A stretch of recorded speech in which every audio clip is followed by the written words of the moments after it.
رزق حلال تلاش کر کے صاف ستھرا تھوڑا کھائے نا یار، تھوڑا۔ اب تو پرانے زمانے میں نا لوگ بھوک سے مرتے تھے، تو اب تو لوگ اب تو لوگ کھا کے مرنے لگے۔ اب آپ کو کبھی کوئی خبر کم سننے کو ملی ہوگی کہ فلانے کو روٹی نہیں ملی تو وہ مر گیا۔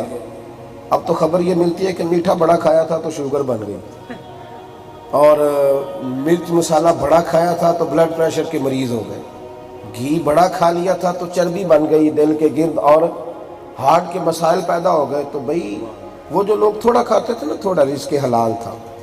یعنی مجھے بڑی اچھی طرح یاد ہے، اللہ آپ کو جزائے خیر دے، یہ موبائل وغیرہ آپ استعمال ہوتے رہیں گے جی، اللہ خیر کرے، تھوڑا سا ٹائم ہمیں تو دے، اللہ آپ کو جزا دے۔ بات تو ویسے بھی سمٹنے کے قریب آ گئی۔ دوپہر کے وقت نا اسکول سے کبھی آیا کرتے تھے نا، تو گرمیوں میں تو اب تو خیر اسکول میں بھی اے سی لگ گئے ہیں اور بچے بڑی سہولت میں ہیں، انہیں کو لینے بھی جاتا ہے اور کچھ چھوڑنے بھی جاتا ہے۔ تو پہلے تو صرف رستہ دکھایا جاتا تھا اسکول کا، لیکن جن لوگوں نے بڑے کارنامے اس دنیا میں سر انجام دیے وہی تھے جو پھٹی لکھا کرتے، وہ سلیٹ گاچی والے ہی تھے سارے جو آگے بڑھے۔ اب تو ہمیں نہیں پتا کہ یہ ڈگریاں لے کے آئے ہیں یا جو پیسے جمع کرائے تھے ان کی رسیدیں واپس لے کے آئے ہیں۔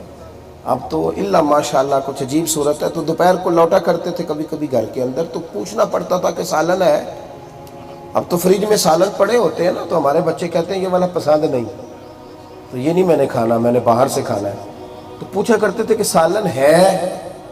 تو اماں کہہ دیتی تھی کہ ہر وقت کو سالن ضروری تو نہیں نہ ہوتا۔ تو اس بات میں بڑا لطف تھا، اس میں بڑا حسن تھا۔ تو پھر اماں پوچھتی تھی کہ کیا کھانا ہے، میرا مطلب ہے۔ تو مجھے بڑی اچھی طرح یاد ہے کہ میرے ابا جی تو دوپہر کو صرف ایک پیاز لیتے تھے تو اس کے ساتھ روٹی کھا لیا کرتے تھے۔ کہتے تھے چھوڑو، اب کیا ایک آدمی کے لیے سالن بنانا، وہ پیاز لاؤ تو کھانا کھاتے ہیں۔ حلال کا جو رزق ہوتا ہے تھوڑا، اس میں بڑی برکت ہوتی ہے، یہ چھوڑ دیں آپ، یہ لمبے چوڑے۔ اور ایک اور بات آپ کو ایک اور بات بتانی ہے، وہ بھی ذرا یاد رکھ لیں، ایک شرعی بات۔ آپ کے بچے کو نہیں پتا آپ نے مال کہاں سے کمایا ہے، پر اس کے حصے میں تو 10 کروڑ آ گیا ہے۔ اگر تو اسے پتہ چل جائے کہ فلاں کا لوٹا ہے تو پھر معاملہ الگ ہے، لیکن اس کو نہیں پتا کہاں سے آیا ہے، اس نے تو آپ سے لیا ہے، وہ تو چھوٹا تھا جب آپ کما رہے تھے، اس کو نہیں خبر۔ تو یہ جو 10 کروڑ آپ نے اس کو دیا نا، اس کا حساب آپ نے دینا ہے۔ میاں صاحب نے کہا تھا جنہ لی تو پاپ کمائے کتھے نہیں ہو تیرے کر دے، اس کا حساب حضرت عمر بن عبدالعزیز رحمت اللہ تعالی علیہ، آخری وقت آیا تو آپ کی زوجہ کہنے لگی کہ عمر کچھ بھی نہیں بنایا بچوں کے لیے، کچھ بھی نہیں۔ میں نے شاید پہلے بھی ایک دفعہ بتایا تھا، ایک دن اپنی بیٹی کو آواز دے کے کہنے لگے بیٹی پانی تو لانا، بادشاہ وقت۔ تو بیٹی نے کہا ابا آئی، پھر کہا بیٹے پانی تو لانا، ابا جی آئی، تیسری دفعہ کہا بیٹے پانی تو لانا، تو آپ کی زوجہ اہلیہ پانی لے کے پہنچ گئی۔ حضرت عمر بن عبدالعزیز ناراض ہو گئے، فرمایا 3 دفعہ بیٹی سے کہا، وہ جانتی ہے کہ میں سارے زمانے سے بڑھ کر اس سے پیار کرتا ہوں، تو پانی کا گلاس بھی نہیں لائی۔ تو اہلیہ کہنے لگی آپ نہ سنیں، آپ کو افسوس ہوگا، پانی پی لے۔ تو کہا نہیں بتلاؤ نا وجہ کیا ہے، کیوں نہیں لائی؟ وہ جب 3 دفعہ اس نے ہاں ہاں کہا، تو کہا آپ کی پہلی آواز پر ہی وہ سمجھ گئی تھی، پھر اس نے مجھے بلایا تھا۔ تو کہا پھر بتاؤ نا پانی لائے کیوں نہیں؟ تو کہا آپ سنیں گے تو تکلیف ہوگی۔ فرمایا ہونے دو، بتاؤ کیوں نہیں آئی؟ تو عرض کی حضور اس کے پاس ایک ہی پاجامہ ہے، وہ پھٹ گیا ہے، تو وہ کمرے میں بیٹھ کے پاجامہ سی رہی ہے، آپ نیا لے کے نہیں دیتے، اگر آپ کے سامنے اسی حالت میں آتی تو اسے شرم آتی تھی، اس لیے وہ 3 دفعہ آواز دینے پر آئی نہیں۔ حضور بیٹی ہے نا تو شکوہ بھی نہیں کرتی کہ میرے ابا کو، یہ بادشاہ کی بیٹی ہے۔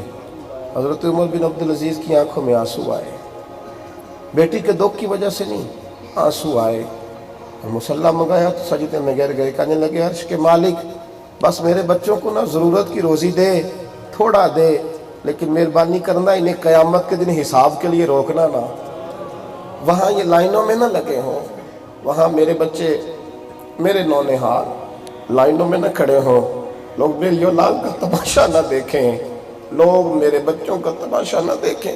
وہ دیکھو عمر بن عبدالعزیز کی اولاد رستوں میں کھڑی ہے اور حساب دے رہی ہے، لوگ قیامت میں میری اولاد کی رسوائیاں نہ دیکھیں، اللہ بس اس پہ میں راضی ہوں۔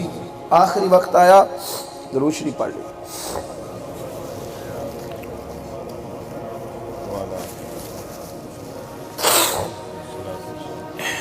آپ کی اہلیہ نے بلایا تو وہ کہنے لگی عمر کچھ بھی نہیں بچوں کے لیے بنایا، کچھ بھی نہیں آپ نے بنایا تو بچے کیا سوچیں گے۔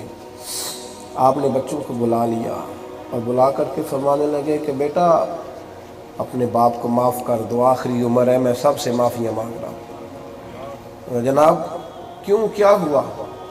تو فرمانے لگے بیٹے تمہارا ابا بزدل نکلا، بزدل تھا۔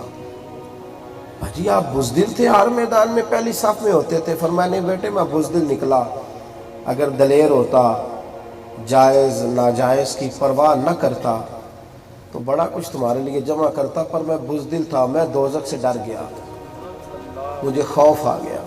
دلیر ہوتے ہیں نا، جہنم سے ڈر نہیں آتا تو حلال حرام جمع کر لیتے ہیں، تو میں بزدل تھا، میں ڈر گیا تھا، پتر معاف کر دینا، کچھ نہیں کما سکا۔ آپ کے بچے رو پڑے، کہنے لگے ابا جی پرانے بادشاہوں کے بچے جب گزرتے ہیں تو لوگ لعنتیں برساتے ہیں، اور ہم جس گلی سے گزرتے ہیں لوگ ہمارے ہاتھ چومتے ہیں اور کہتے ہیں تمہارا باپ بادشاہ بن کے نہیں آیا، ہمارے لیے خدا کا فضل بن کے آیا۔ وہ تو اللہ کا فضل ہے، اس شخص کا حکمران بننا تو خدا کی رحمت ہے۔ سمجھیو رزق یار اتنا لمبا چوڑا تو اللہ نے ہمارا ذمہ ہی نہیں لگایا جتنی ہم مشکل میں الجھ گئے ہیں، لمبا چوڑا تو معاملہ ہی کوئی نہیں، لیکن حلال، طیب، پاکیزہ، صاف ستھرا، بڑا صاف ستھرا، اس پر زیادہ احتیاط کریں۔ یار دیکھو نا، مطلب عجیب معاملہ ہے نا کہ ظاہری طور پر ایک قطرہ ناپاکی کا اتنے بڑے دودھ کے برتن میں گر جائے، ایک قطرہ، تو لوگ سارا دودھ بہا دیتے ہیں، لیکن حرام کے کتنے لاکھ جمع کر لیتے ہیں، اس وقت خیال ہی نہیں آتا۔ ویسے ایک قطرہ دودھ میں کسی گندی چیز کا گر جائے تو سارا دودھ بہا دو، بھئی یہ گندا ہو گیا، تو وہ جو آپ نے اتنے کروڑ روپے رکھے ہوئے ہیں ان کا بھی تو کچھ خیال فرمائیں، ان پر بھی تھوڑی توجہ کریں، رزق کو پاک کریں، حلال کریں، رزق حلال۔ نبی کریم علیہ السلام نے فرمایا تمہارا رب پاک ہے تو پاک چیزوں کو پسند کرتا ہے، پاکیزہ رزق کھائیں، تھوڑا کھائیں، محتاط ہو کے کھائیں۔ میں نے تو اپنے بزرگوں کو دیکھا، کوئی آدمی نذرانہ دیتا تو اس سے پوچھتے تو کیا کام کرتا۔ اب تو خیر احتیاط نہیں ہے نا، اب تو بس جیبوں کی احتیاط ہوتی ہے کہ 10 والی جیب کون سی ہے اور 1000 والی کون سی ہے اور 5000 والی کون سی ہے۔ مشائخ کی ویسکٹوں میں الا ماشاءاللہ جیبیں ہوتی ہیں، انہیں پتہ ہوتا ہے کون سا نوٹ کہاں ڈالنا ہے۔ بزرگ پوچھتے تھے۔ ایک دفعہ میں اپنے صاحب رحمۃ اللہ علیہ خدمت میں حاضر تھا تو ایک شخص نے پوچھا حضور دعا کر دیں، اور ساتھ اس نے 1000 روپیہ دیا۔ کیا کام کرتے ہو؟ کہنے لگا کریانے کی دکان ہے۔ فرمانے لگے رکھ لے تو 1000 میں، کوئی دعا پیسوں سے تھوڑی ہوتی ہے۔ دعا کر دی اور دعا اس طرح کی کہ یا اللہ اگر اس کی کریانے کی دکان ہے تو برکت دے دے۔ تو جب وہ جانے لگا تو فرمانے لگے جب مہمان کو دروازے تک چھوڑ کر کے آؤ، تو میں چھوڑنے گیا تو مجھے کہنے لگا معافی لے دینا، لوگ زیادہ بیٹھے تھے، میں صحیح بات نہیں بیان کر سکا، میرا تو ویڈیو سینٹر ہے، لیکن میں آج اس شخص کی درویشی کا قائل ہو گیا ہوں کہ اس نے میرے پیسے قبول نہیں کیے، مجھے سمجھ آ گئی ہے، اور اس سے زیادہ اس بات کا قائل ہوں کہ پتہ انہیں چل گیا ہے پھر بھی پردہ پوشی کی ہے، پردہ نہیں کھولا، یہ اس سے زیادہ بڑا اخلاق۔ اپنے آپ پر توجہ کریں۔